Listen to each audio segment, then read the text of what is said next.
Hello and welcome back to Aetheral Space 8.3. Oh, Abattoir. We are back. Abattoir.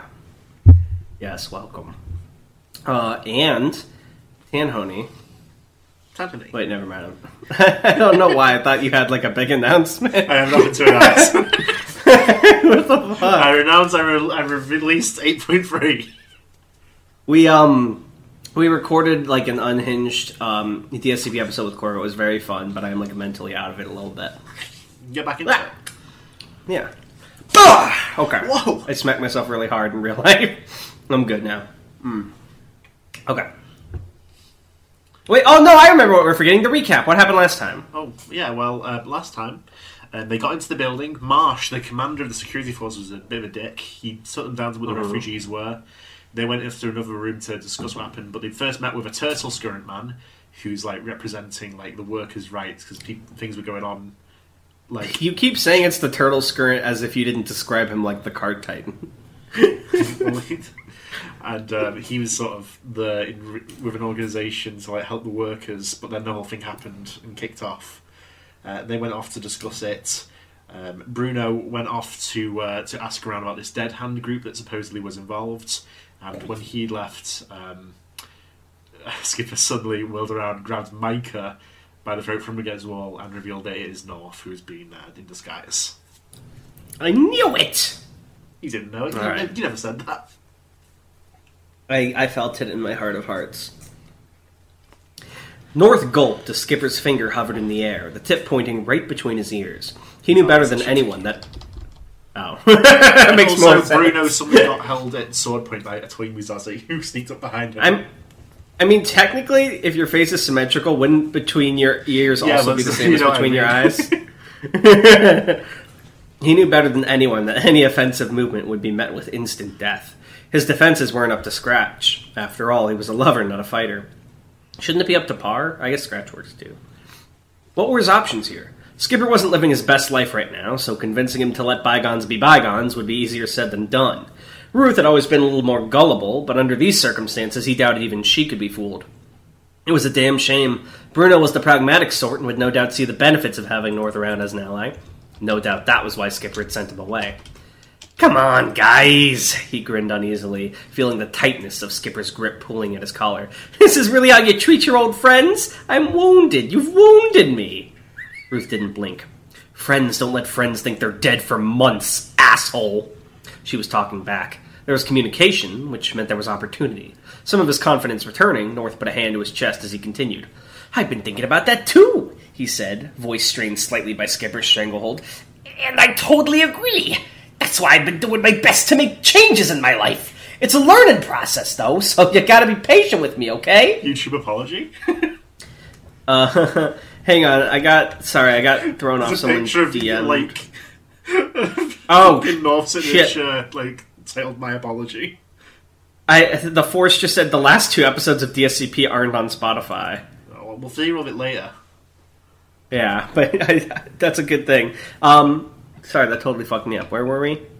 Okay. Just insincere enough to be endearing, it was a delicate scale, and if he misjudged his place on it, he'd be killed before he could blink. That was where North usually lived his life, though, so it wasn't much of a new stressor for him. Skipper hadn't responded yet. His green eyes were hollow, inscrutable. What thoughts were going on behind them? Was he weighing the benefits and risks of letting North live? Cold sweat ran down the back of North's neck. Skipper never had been mathematically minded. Come on, North beseeched, a little quieter as he stared into Skipper's eyes. I know you've got questions aplenty, boss. Kill me and you're killing your answers, too. Ain't worth it. Skipper slowly blinked. Really, this whole thing served North right. He'd been overcome by sentiment again, going out and making sure these idiots didn't get themselves killed by the repurposed. He'd have been much better off just watching from afar, tricking them into moving the way that he wanted. Much better off, and much more entertained. Don't you want to believe in something? North, wait. Who's saying that to him? That's a memory. Oh. Don't you want to believe in something? North frowned at the intrusive memory. Skipper's eyes couldn't look any more different from that day. It was starting to look like he might have to use Nightmare Underground. 11 devils in the rain had the best odds of getting him out of this situation. Using it would probably... Wait, is that the full name, or is that 2 separate techniques? It's 2 separate... It's like... We don't know, but he seems to be mentioning them in relation to each other. Gotcha. Using it would probably burn some bridges, but right now that was looking inevitable anyway. One more try. "Come on," North said softly. "Skipper, for old time's sake." Skipper's eyes widened fractionally, and North saw a glimmer of light return in their depths. He had him. "One more trick," Skipper growled. "Just one, and I kill you. No questions asked. Understood. Understand?" North nodded. He could see in Skipper's eyes that he was telling nothing but the truth. Skipper released him, and North dropped to the floor, massaging his throat as he gasped for air. As he went to pick himself up, though, he caught a glimpse of Ruth's unsympathetic glare and stopped in his tracks. Skipper may have decided to spare him, but he wasn't sure what conclusion Ruth had reached. "You brought us here," she said, her voice cold. "It's your fault he's dead." North grimaced. "I didn't shoot your friend. I went out there to try and bail you guys out." "But you called us here. Dragon wouldn't have been here to get shot if you weren't calling for help." North opened his mouth to protest again, only to close it when he realized she was right. He hadn't really known this Dragon fella, so he didn't feel much in terms of guilt, but it would be wiser to shut his mouth about it for the time being.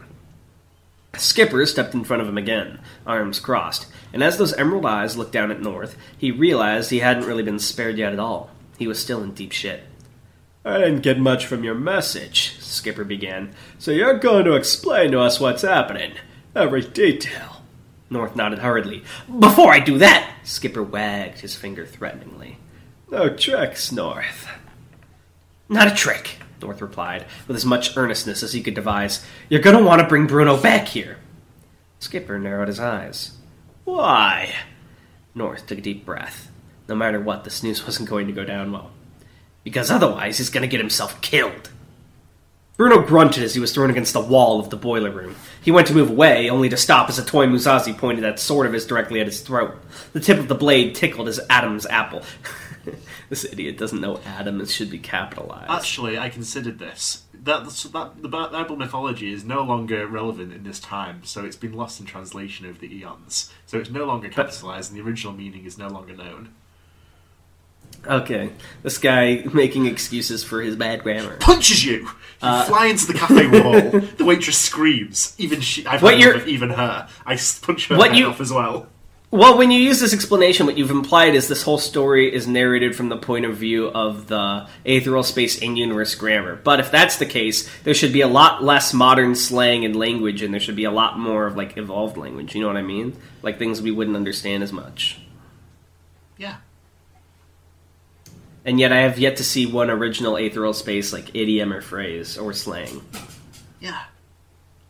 Do I give us one? This guy, he's so unapologetic. All culture froze after 2022 in Aetheral Space World. Atoy Musashi had changed since the last time Bruno had seen him, back on Talden. Rather than combat gear, he was wearing what looked like some kind of formal attire. A blue business suit that had clearly seen better days, the tie utterly abandoned, and the fabric utterly coated in orange dust. The look in his eyes, though, that was unchanged. Ready to kill.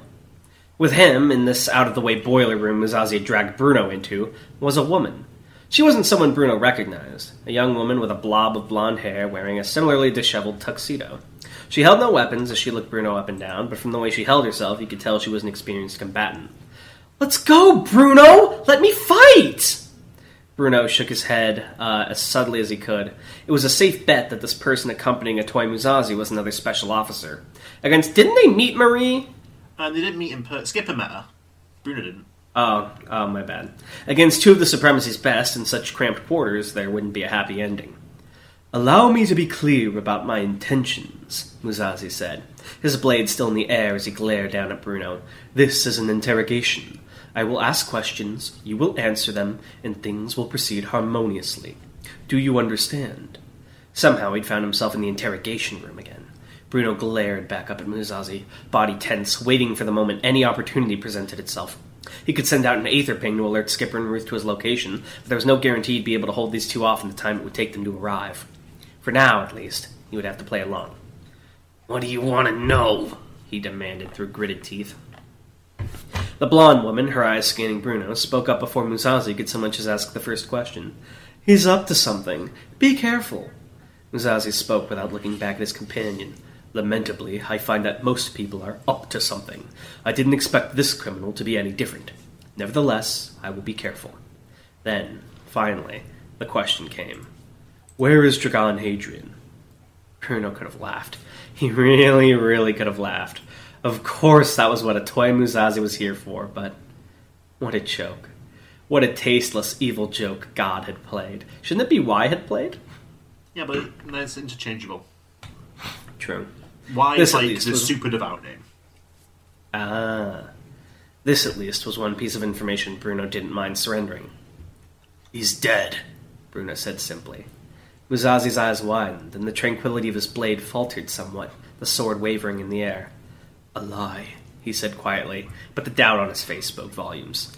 He was shot outside before we came in, Bruno went on. Shot in the head. His corpse fell off the bridge and down into the canyon. He's done.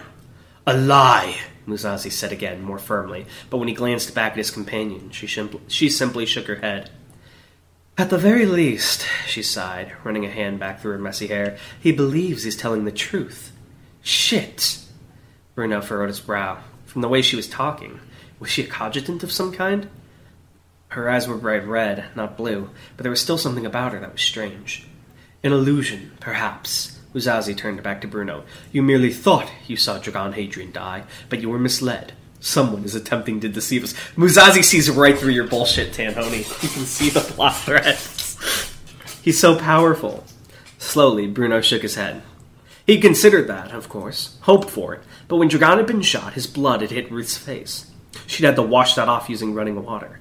North's illusions were incapable of that kind of fidelity. When he tried to explain it all, however, the words stuck bitterly to his throat. He said all he was capable of. No. He's dead. The sword wavered in the air for just a moment more, before Musashi returned it to its sheath with a groan of utter frustration. He turned away, running his hands through his hair as he paced. With a similar sigh, the woman sat back on the railing that ran across the room. She shrugged, her mouth a flat line. If he's lying, she said simply, then he's the best I've ever seen. I believe you, of course, Musashi muttered, voice muffled by his hands. It's simply... Oh, hellfire. After we traveled all this distance, this is unbelievable. What do we do now? Without Dragon Hadrian, we've no reason to be here. But we can't exactly leave. Bruno's hands tightened into fists. Clearly the death of one of his closest friends was inconvenient for a toy Musashi and his companion. Hot anger flooded through his veins, like a loop of flame intensifying through each rotation. His body was tense. In a few seconds, he would do something extremely foolish. He would... Bing! Bruno's purple aether flared around his body as the aether ping struck him, and a second later, Musashi's white aether did the same. The blonde woman just looked up from her seat, surprised by the sudden light show. Was she not an aether user then? Wait, do pings have like a physical light to them? No, when it hits an aether user, the aether light goes... Pfft. Oh, okay. So it's not like normal people can see the ping, but they can see the reactions. Yeah. Interesting. And normal people can see Aether, right? Yeah. It's not like stands. Okay. Skipper or Ruth must have realized he was missing. As Musashi's cold gray gaze settled on Bruno, he readied himself to leap up and fight for his life. By sending out that ping, they'd rung the starting bell. It was up to him to hold out until they got here. My apologies, Musashi snarled, unsheathing his sword in a flash of silver, but it seems time for conversation is at an end. Heartbeat bayonet! The voice was cold, utterly passionless, and utterly efficient. Like a cruel knife, the attack slashed a toy Musashi vertically up the torso, while Aether flashing around him as it attempted... I assume flashed around him? No, white Aether flashing. White Aether flashing around him as it attempted to defend. It absorbed the majority of the damage, but the impact of the attack was still such that the special officer was sent flying back into the far wall. The blonde woman leapt out of her seat, eyes intense and dilated as she charged towards the entrance. Bruno turned to follow her, getting just the slightest glimpse of Skipper's silhouette at the end of the hallway before the second attack came. Heartbeat bayonet! A toy! The woman's feet fell out from under her, ankles neatly sliced in twain. As she fell to the ground, however, the heartbeat bayonet did not stop. The invisible whistling blade looped around her body, inflicting further wounds. It snipped her jugular, sending out a veritable waterfall of blood. It clawed across her eyes, blinding her. It ran across her arms and legs in a network of slashes, cutting through nerves and disabling them. She landed on her face, nose crunching from the impact, and as she did, a final revolution of the bayonet carved out her spinal cord. Does Skipper not know about, like, how many pieces you have to cut them into, or does he, and is that what he's trying to do? Well, he doesn't know Gene Tyrant. Okay. The body lay there, a puddle of blood slowly spreading around it, and Bruno slowly blinked. "Kinda brutal," he muttered as Skipper fully stepped into the room. "You'd think so," Skipper replied, finger still pointing out in front of him. "But I've already blown her head off once. Not got time for this." Atoy Muzazi, however, did seem to have time for this. He launched himself back into the fray, sword lifted high over his head, and he and Skipper danced. Aether coursed around Skipper's prosthetic arm as he used it to block and parry each and every strike Muzazi sent his way. Thrusters burned around Muzazi's arms and legs, increasing his speed tenfold, but his maneuverability was limited by these cramped confines, and that was enough to allow Skipper to predict the path of his attacks. Whistle! Muzazi stopped mid-thrust, drawing his sword back into a defensive stance instead, as he deflected the heartbeat bayonet that would have cut his head off. The bayonet continued to strike, however, each attack aimed for the most vulnerable locations. Armpit. So you can deflect Aether with, like, physical objects? It's like, it's not, it's the sound attack he's deflecting. It's like sound made physical, he deflects the physical sound. Ah, that's cool. Armpit, eyes, throat, groin. If a single one of those got through Muzazi's defenses, it would have been devastating. But his sword moved like a trick of the light, blocking each and every slash. The corpse on the floor began to move, hands planting themselves against the floor as its wounds began to close. It should be "it's" without the apostrophe, I got you. Bruno's eyes widened. Skipper had been right. Even with all the injuries he'd inflicted, it hadn't been enough. Was this woman like the repurposed, then, using panacea to regenerate in some way? She didn't stay up for long. Bruno stomped down on the back of her neck with Aether-infused strength, and the sickening crack that resulted told him he'd severed the spinal cord once again. Muzazi growled as he saw his companion go down once more, and as he dodged to the side of another heartbeat bayonet, he made his best effort to end the battle quickly. He thrust his blade forward, thrusters blaring from the hilt so that it could continue stabbing even if he went down, the tip of the sword aimed right for Skipper's eye. But this was not the usual Skipper. Bruno had been with Skipper for a while. He'd grown used to a man who treated the greatest danger like a joke, a man who always held himself in reserve. That was not this man. This man was ready to do whatever was required to win utterly. Skipper attacked 3 times in one instant. The first heartbeat shotgun, delivered from an unusual angle, knocked the sword out of its path, causing it to fly off and embed itself into the far wall. The second heartbeat shotgun, delivered by Skipper's other hand, slammed into Muzazi's stomach, causing him to double over. The third attack was more analog. Skipper's fist, enhanced by Aether and sound, struck Muzazi in the jaw, smashing through his defenses and sending him down to the ground in a crumpled heap. "Such strength!" he wheezed, hands nursing his stomach. "Back on Kalis Breck, you weren't so..." "Sorry, kid," Skipper said, his voice firm even as his shoulders heaved with effort. "You got me on a bad day."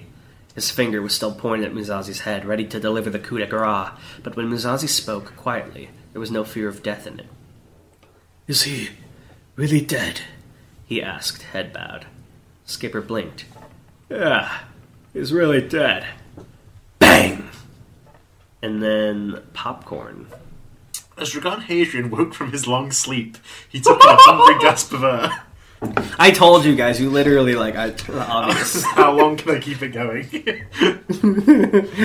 The first sensation he became aware of was pain. He was lying down on rocks, their points digging into his back. As he sat up, one hand nursing his aching head, more than a few of the stones that remained stuck to the back of his shirt. What had happened? Dragon squinted his eyes, attempted to adjust to the darkness. For that matter, where was he? There was stone on all sides, rough, formed by nature rather than human hands. Some kind of cave system, branching off into tunnels that led into even deeper darkness. Far above, so high up that it might as well be in the sun, harsh light leaked in from a massive crack in the rocky roof. Had that been how he'd come in? He'd been shot. That was the last thing he remembered. Well, the last thing he remembered was seeing a sniper and then having his head hurt so he could put 2 and 2 together. Gingerly, he searched around his skull with his hands, but found no wound. It had been an ordinary bullet then, without the strength to properly breach Dragon's defences. It was surprising that he'd gotten so strong, but he couldn't see another explanation. Even so, the blow must have knocked him off the bridge. How then had he survived? That fall would have been colossal. The answer to that came just as easily. When he used Gemini World, it cancelled out his momentum. He'd used that before to save Ruth. He must have used it in the same way, unconsciously, to save himself. However, didn't he, bang against the wall on his way down? Perhaps he did. These are Dragon's conclusions. He probably doesn't remember that bit. I know, but I assumed that implied he was unconscious and couldn't use Gemini. Oh, I see what you're saying. I see. His joints cracked as he pulled himself up off the floor, standing uneasily on his feet. Knowing how he got in here was one thing, but how was he meant to get out?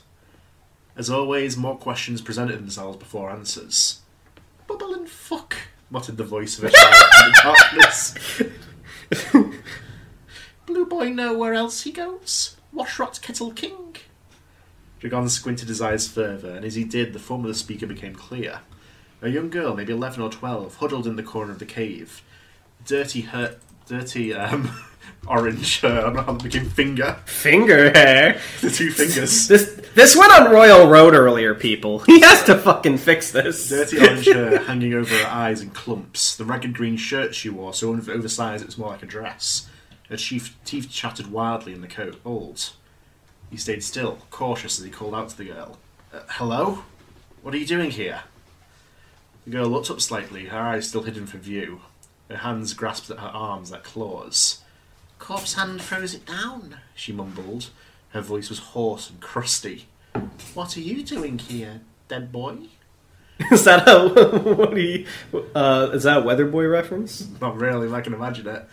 The way she spoke was strange, with seemingly random clicks of the tongue scattered throughout, citation needed. Clearly she wasn't all there. Remember when you told me this was an 8-page chapter and it's like a full 9 pages, you liar? Clearly she wasn't all there. Dragon sighed. He'd never been good with kids, but seen in this situation he had little choice. He squatted down in the dirt to bring himself to eye level with the girl. Her mouth moved silently, teeth clicking together. Are you from the settlement? He asked as patiently as he could. White Village, did you run down here? The girl cocked her head and Dragon caught a glimpse of hollow orange eyes behind her hair. She scratched at her ear with one of her hands, her fingernails dirty and encrusted with sand. Run? Nay. Here from White Village, here from Big Stick, here from Spaceboat, here from everywhere. Where are you from, dead boy? I guess I'm from space too? Dragon ventured, doing his best to pass that nonsense.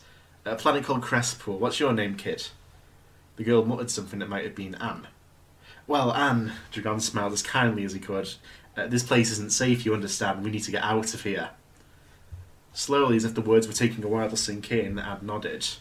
Then, as Dragon went to stand up, he found the little creature was clambering up onto his back. She looped her little arms around his neck, securing herself in place with a puff of breath.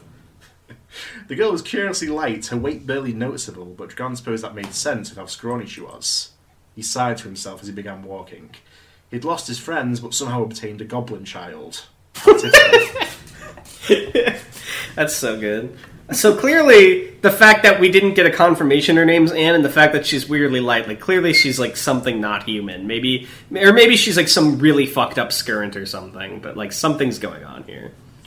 And I see your tricks, Tan. Okay. What do you mean? I've never done a trick in my life. The sky. Guys, Dragon really died. See how sad everyone is about it? It's real. We even told a toy. Dragon woke up at the bottom of the canyon. Perfectly fine. That was a good chapter, though. You should immediately fix the Royal Road version. Yeah, I will. But that was good. I'm excited. So, Aether fans, what's the name of an Aetheral space fan? Dragon I forgot. Slayers. Dragon Slayers. Dragon Slayers, we'll see you next episode. Hope you enjoyed. Bye! Aww.